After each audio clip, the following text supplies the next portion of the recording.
Се уште се трага по младиот Стивен Ивановски од Македонија, кој се најде меѓу останатите исчезнати по пожарот во барот на ски центарот Кран Монтана во Швајцарија. Според првичните сознанија, дел од повредените се во критична состојба, а дел се во болници во соседните градови и држави и уште не се знае кој каде е.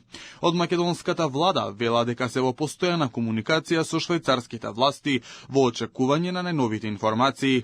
Во меѓувреме од Министерството за здравство вела дека ги разгледуваат можностите и капацитетите кои се на располагање за да и се обезбеди соодветна поддршка на Швајцарија во смисла на искуство и здравствени можности. Нашата држава во тоа време се соочи со солидарност од невидени размери и се разбира дека како влада и како надлежни институции во комуникација помеѓу председателот на владата, министерот за надворешни работи, надворешна трговија и министерот за здравство стапено е во контакт со представници од државата, понудена е помош, дека стоиме на располагање и очекуваме дека доколку е потребно истите ќе ја побараат од нас, а ние сме спремни да ја пружиме.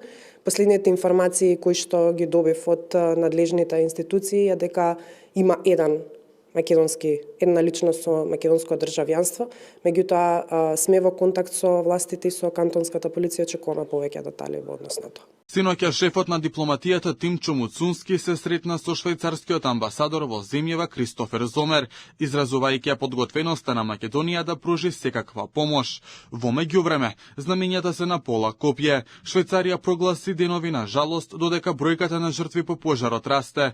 Првиот човек на државата, Ги Пармелен, на среќата ја опиша како една од најтешките трагедии што некогаш се случиле на земјата. Ова е трагедија од невидени и ужасни размери. Многу животи, претежно млади, се изгубени. Зад овие бројки стојат лица, имиња, семејства, судбини, брутално прекинати или за секогаш променети. Од Брисел соопштија дека соработуваат со швајцарските власти за да им се обезбеди медицинска помош на жртвите преку механизмот за цивилна заштита на Европската унија. Инаку пожарот избил во 1 час од пополноќ на новогодишната ноќ. Несреќата била пријавена веднаш. Причината за пожарот била поради употреба на пиротехника.